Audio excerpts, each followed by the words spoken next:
Hello everyone. Today we are discussing about the Raman spectroscopy. It is a very important tool in our syllabus.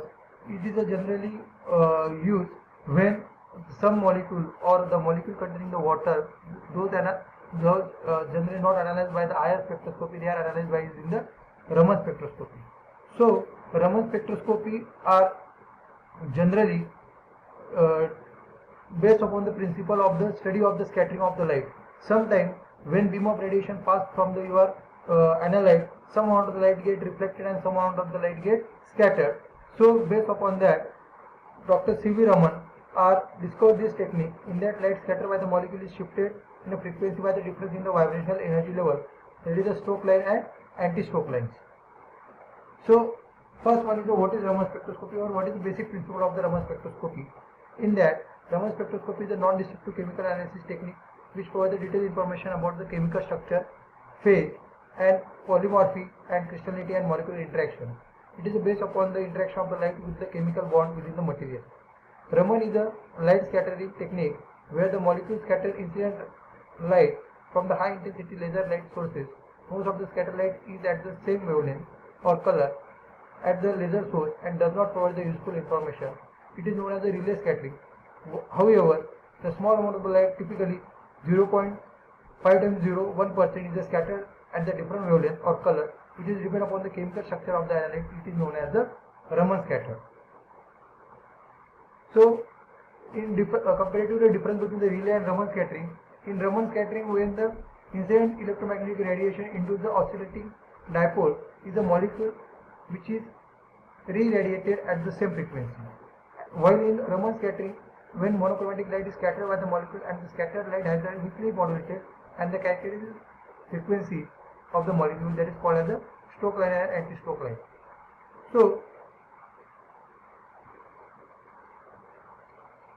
So when virtual state of the radiation or vibration energy level study in your UV spectroscopy, so generally infrared radiation are absorbed the molecule and shows the dipole moment, whereas after absorption of the radiation, molecule get vibrated and shows the two type of the scattering, that is relay and Raman scattering. So in relay scattering, molecule goes from your vibrational energy state to the virtual energy state and they are re-emitted the radiation, that is called as, or same amount of the radiation are emitted having the same intensity of radiation of your source of radiation. So that is called as your relay scattering.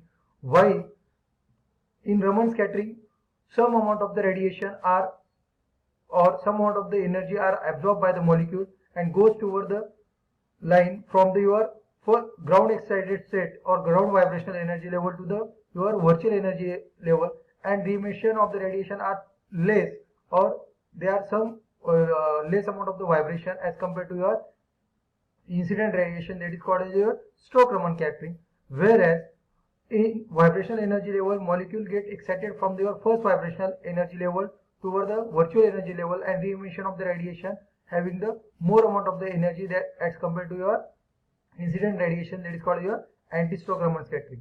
So basically relay scattering having the same amount of the intensity of your source of radiation, while in Raman scattering the change in the vibrational energy level toward the virtual energy level, so that is called as your Stokes and anti-Stokes of your radiation. So next one is your virtual state and ground state. So these are the basic difference between your virtual state and the ground state. When lowest excited electronic energy, so molecule get emitted, so that is your relay scattering. So same energy is there, but in Raman scattering there is a change in the or slightly difference in your incident radiation.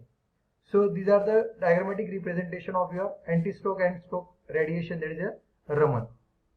So incident radiation is the excited virtual state, that is a distorted or polarized state, that is the persisted for the shorter the time, near about 10 raised to minus 14 seconds, in elastic scattering of the photon when the incident on the electron in the molecule. So these are the two basic type of your relay scattering, that is the Raman scattering, that is your Stokes line and the anti-Stokes line. Stokes line is nothing but the when in elastic scatter the photon lost some amount of the energy to the molecule, that is called as the Stokes process. It can then be experimentally detected as a lower energy scatter photon. While in anti-Stokes the photon can also gain the energy from the molecule, that is called as the anti-stroke. So in stroke line there is a loss of the energy by the photon or the molecule, that is called as a stroke, and while in anti-stroke there is a gain of the energy from the your source of radiation. So these are the your generally lower frequency or longer wavelength toward the higher frequency toward the shorter wavelength, that is your dividation of your energy from the your depend upon the effect of the molecule. So sometime nuclear get in spinning transition, so energy in kilocalorie per mole is a 10 raised to minus 6, but when in IR there is a rotational motion, there is a 10 raised to minus 4. In molecular vibration, that is near about the 1, that is your infrared. Up to this your infrared, microwave and radio wave.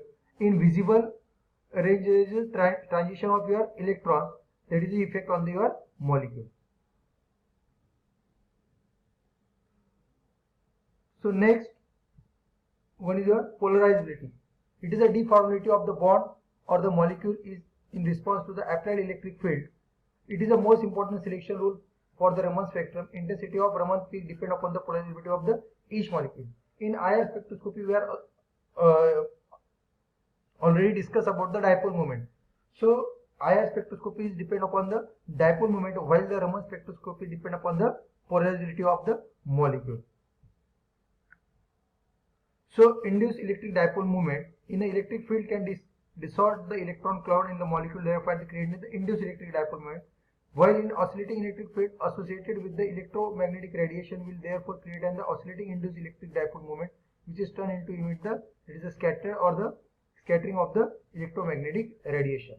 So there are the different mode of the vibrations given in our Raman spectroscopy, which is depend upon the linear molecular relation, that is a 3 transitional degree of freedom plus 2 rotation, that is a 3n minus 5 formula mode of the vibration for the linear molecular, and for the non-linear molecule is a 3n minus 6 mode are generally available. So generally normal mode.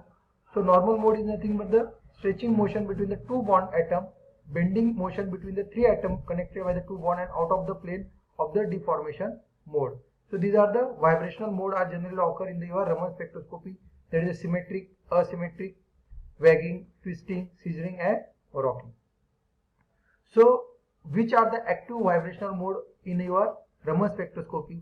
So generally vibrational mode are the more polarized, are more Raman active. Those molecules shows the more polarizability, they are more active in a Raman spectroscopy. For example, nitrogen, dinitrogen. So that is a symmetric state, causes no change in the dipole moment. In these molecules are the IR inactive, because in our IR spectroscopy we require the dipole moment. So this molecule doesn't show any type of the vibration, that is a stretching and bending in your IR, but in Raman spectroscopy it changes the polarizability of the bond and bond get longer, it is a more easily deformed, that is called as a Raman active. Another example is a CO2, that is a asymmetric state, causes the change in the dipole moment. So these molecules are the IR inactive, while in Raman spectroscopy polarizability change the one C double bond O bond lengthening is cancelled by the shortening of the other and not get the polarizability.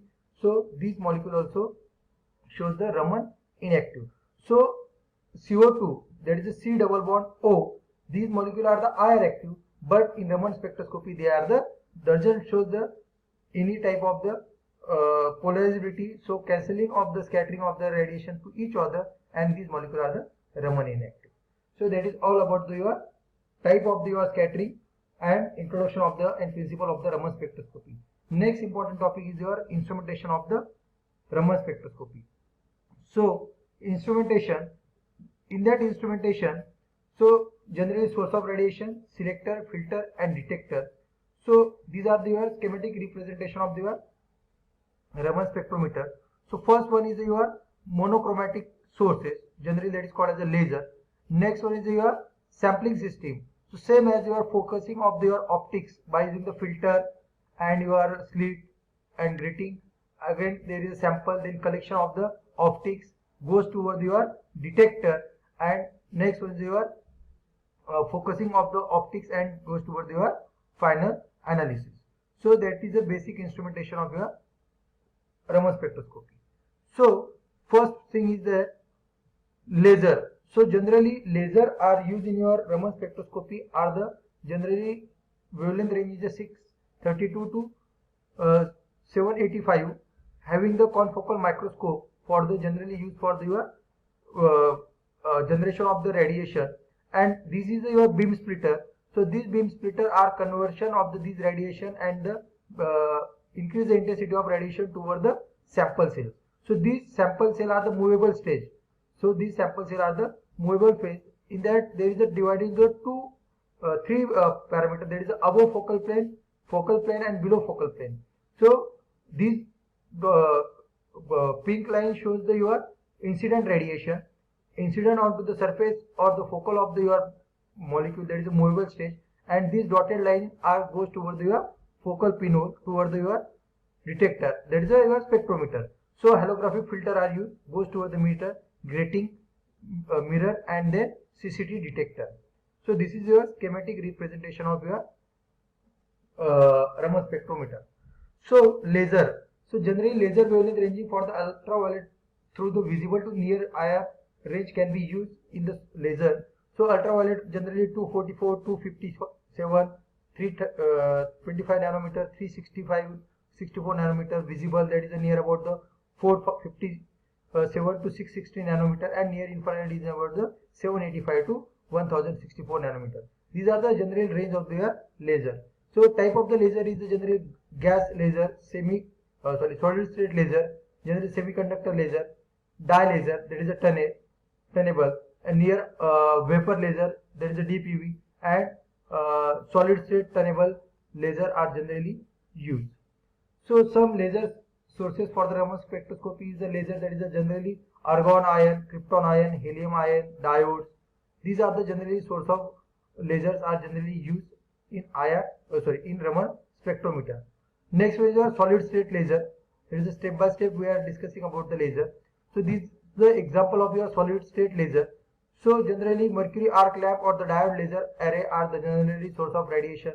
They are shows the high level of your energy required for your Raman. So next is your sampling system. Sampling system is the same as your ATR, already discussed in our practical. So ATR, demonstration of ATR. So sample are directly placed inside your sample cell. Generally you are directly making the pellet of your sample and place on your sample cell. So these are the example of your sampling, how to sample light goes from the laser toward your spectrometer, that is your detector.